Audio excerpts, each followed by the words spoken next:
Hello बच्चों, let's read this question. The question say that the dipole moment of CCl4, CHCl3 and CH4 are in the order. अब इसके regarding चार option given है, इन चारों में से करेक्ट को आइडेंटिफाई करना है।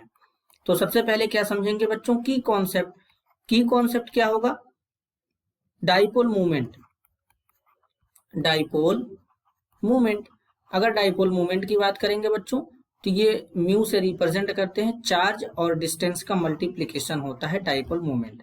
अब यहां पर अगर हम देखेंगे तो जैसे हमारे पास CCl4 है, क्लोरोफॉर्म है, मीथेन है, तो इनकी अगर ज्योमेट्री की बात करेंगे तो ये हमारे परफेक्ट टेट्राहेड्रल होंगे।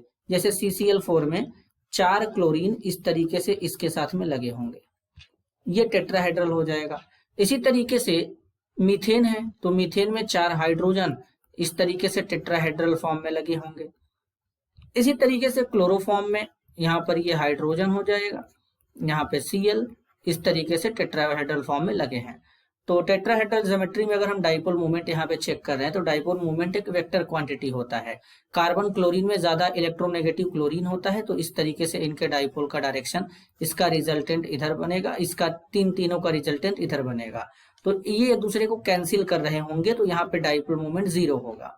इसी तरीके से मीथेन में तो कार्बन और हाइड्रोजन में कार्बन का इलेक्ट्रोनेगेटिविटी ज्यादा होता है, तो इलेक्ट्रॉन का डायरेक्शन इधर होगा।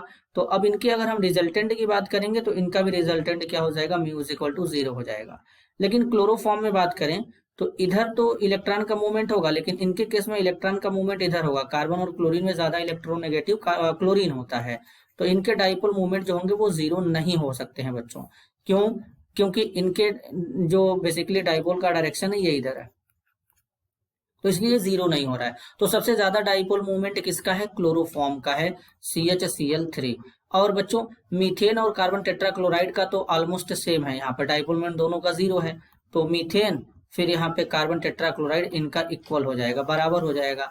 तो इस तरीके का ऑर्डर हमको ऑप्शन ए में नहीं दिख रहा है, क्योंकि ऑप्शन ए में इनका ज्यादा बता दिया है क्लोरोफॉर्म से, तो बेसिकली ये गलत हो जाएंगे। बेसिकली इसके बाद बच्चों सी में बात करेंगे तो यहाँ पर किस तरीके से होगा, तो बी में देखेंगे तो बी भी गलत है, सी हमारा फाइनली सही है, डी भी गलत है। तो फाइनल आंसर ऑप्शन सी हो जाएगा। This is your answer. I hope you understood it well. All the best.